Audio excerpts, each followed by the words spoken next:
Wagwan was popping on, ladies and gentlemen. Kama kawaida, my name is Jefferson Badgay, the host. Change bakanyitaga gusa bikwiye. Behind the camera ni wa muji, ni wa mutipe, ni wa murundi nyene mwita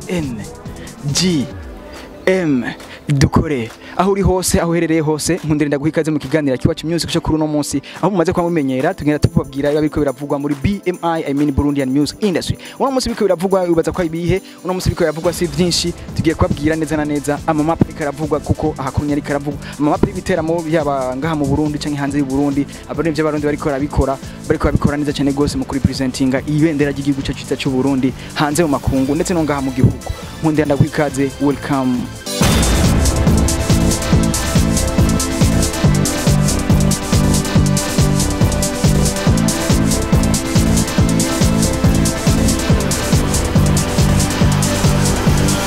Yes, of course, reka dutangura amakuru yacu muri buno buryo ndagutwara hariya kwa Bizimana Abubakar Karum canke Sadbi. Ni Sadbi aherutse gukora igiteramo ubona ko cyagenze neza, igiteramo cyakubise abantu barakubise baruzura.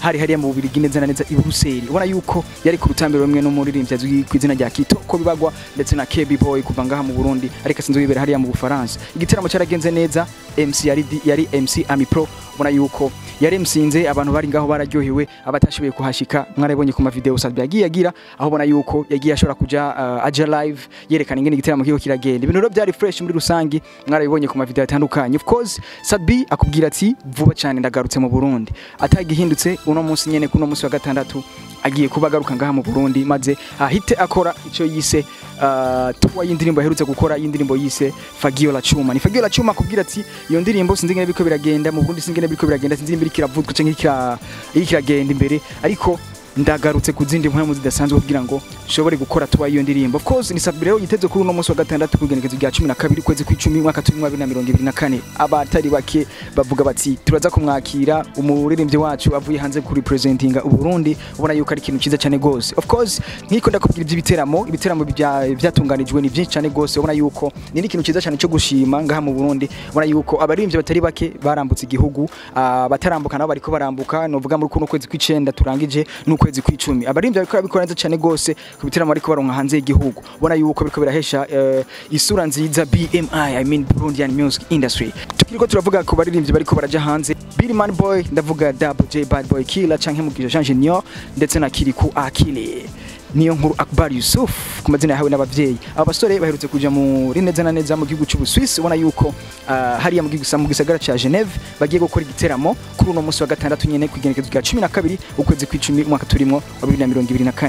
Ni igiteramo kirindiranye gishika, benshi bavuga bati reka turaba abasore ibyo bakora kuko si rya mbere bagiye hanze, baragiye Belgique, baragiye mu Faransa, barabimenyera ivyo gutunganya ibiteramo hanze y'igihugu. Of course niteka ridasanzwe, n'umunezero ugetse kuwundi kumva ugaruka rw'u Burundi mu baririmbyi bariko barashobora kuri president igihugu mu biciye ku muziki. Ubona yuko mu myaka turangije, imyaka iheze, ubona yuko abenshi babona umuziki nk'ubutandero, bakabona baririmbyi nk'abavayo, ariko no munsi umuziki urashobora kukwambika, uno munsi umuziki urashobora kurisha, ukakugurira inzu, ukakugurira imodokari, byose bikagenda fresh.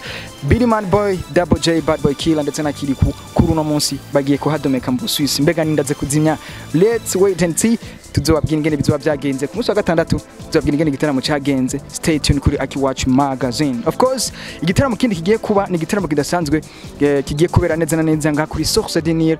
No vuga ni Irankunda Heli canke Dramati Baby Killer azobari kumwe na Voice mu giteramo hariya kuri Source de Nil kugenekezo rya 2023 z'ukwezi kw'icumi umwaka wa 2024 umwaka turimo. Ni Voice ubona yuko afite n'indirimbo nshasha yarutse gukora, ni indirimbo ari kumwe na Zuchu, indirimbo bise nani. Ni Voice nyene kuva hariya muri WhatsApp. Ubona yuko akubwira ati get ready and take position, nzoba namaze kwishikira mu Burundi, niho nzoba ndi kugira ngo dushobore ku vibrating twese hamwe. Mbega we ntuzoburi, igenekezo ni 2023 z'ukwezi kw'icumi umwaka wa 2024. Stay tuned, tuzohurire kuri Source de Nil maze twatse umuriro. Naho nyene MC azobari Ami Pro the MC. Uba yuko uyu mu MC nawe nyene karabisha bigacika mu bikorwa by'uko MCinga yaragiye mu Bubiligi, mu bihugu bindi atari mu Bubiligi gusa.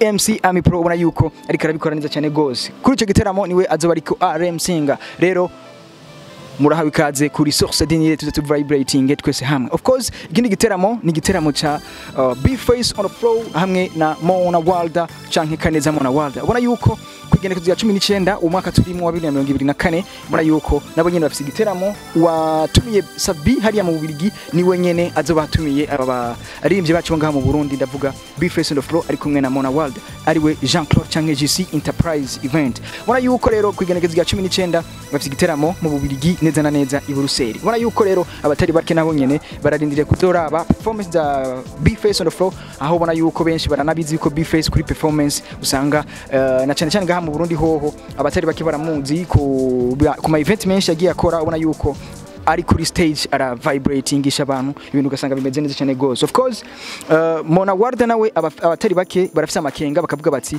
none Mona Walda turavye indirimbo afise ubwo koko yo bakwiriye hari hageze yuko agenda hanze gukora igiteramo. Benshi bafise amakenga baravuga bati reka turindire turavyo Mona Walda azodukorera, ariko jewe kubganje ndavuga nti ndazi neza uri umuririmbyi azi vyarimwo uri umuririmbyi azi agakina rimwe game arimo naho ubu ufise indirimbo imwe canke zibiri izo ndirimbo ziratuma uwokora igiteramo kandi igiteramo kagenda neza cyane gose ukarihwa mbere neza. Akaroro kari hafi akarorero umuririmbyi azwi ku izina rya Afrique kuva hariya mu gihugu cy'u Rwanda yaje ngaha mu Burundi agiza ngaha mu Burundi twari tumuzi ku ndirimbo zingahe zari indirimbo zitarenga zibiri abatari bakinzo bari bamuziko ndavuga Rompe hamwe na Agatunda nizo ndirimbo abantu bari bamuziko, ariko yaraje ngaha mu Burundi arakubita show ibintu biragenda fresh kandi arahembwa yiwe arayakenyererako arayambukana. Of course rero Mona Walda kwafise amakenga bavuga bati Mona Walda bizogenda gute azokora gute indirimbo afise nizihe amahita afise nayahe.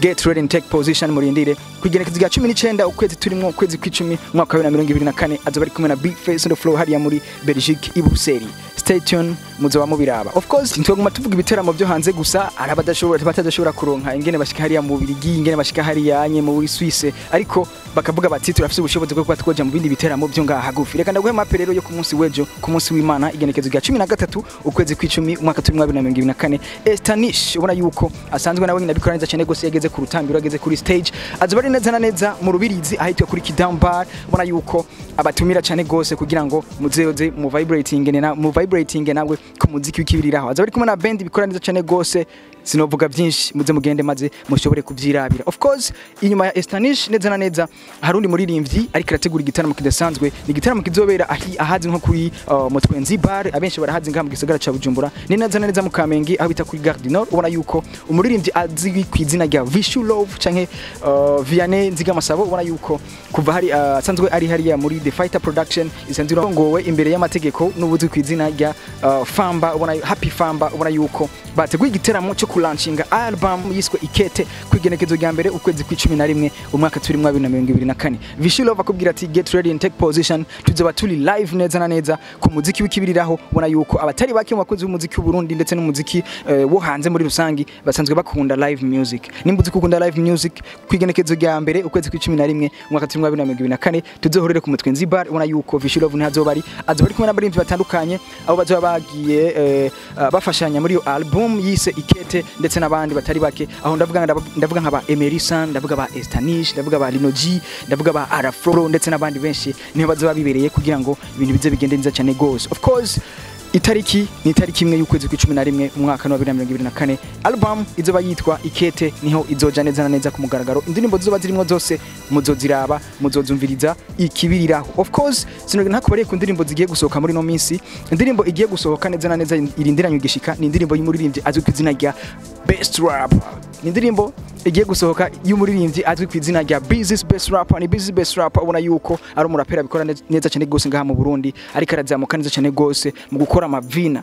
Of course ni indirimbo izoba yitwa Ngwaho. Mu gusozera sinogena ntakubari indirimbo ziherutse gusohoka indirimbo ziriko zirabikora neza cyane gose ubona yuko ari indirimbo ziryoheye ugutwi ari indirimbo ziryoheye n'ijisho. Of course indirimbo ya mbere yasohotse ni indirimbo y'umuririmbyi azwi ku izina rya Double J Bad Boy Killer. Ni Double J ubona yuko ari kumwe na Chameleone. Indirimbo yasohotse mwibanga rikomeye cyane nta muntu yarazi ko iyo plan ihari nta muntu yarazi ko ico gikorwa gihari, ariko mu minsi iheze Double J Bad Boy Killer yarari ku indirimbo ni indirimbo bise sino kwirarana indirimbo iri hariya ku rugo rwa YouTube rwa Double J Bad Boy Killer ushobora kugenda nayo nyine ukayiraba ukayivibratinga maze ukayikunda ukayiha support nkuko bisanzwe nkuko musanzwe mubikora nkuko bisanzwe bikorwa n'umufana wese umuziki w'Uburundi muri rusange. Of course iri ndirimbo yasohotse ni indirimbo y'umuririmbyi azi ku izina rya Vania Eyes. Vania Eyes tuzi mu ndirimbo zitandukanye zagiye ziryohera benshi bona yuko yasohoye indi ndirimbo ayita Lonely. Ja kuri YouTube yawe uyirabe uyivibratinge. Reka ndagushimira ko wafashe umwanya urakurikira Akiwacu Music kuno munsi. Je banyita Jefferson Barge Kedo Horse canke bakanyitaga gusa bikuye behind the camera bari mwe na wa mutipe bari mwe na wa muji mwite N G M dukore. Ciao ciao, hasta la vista, je vous aime beaucoup.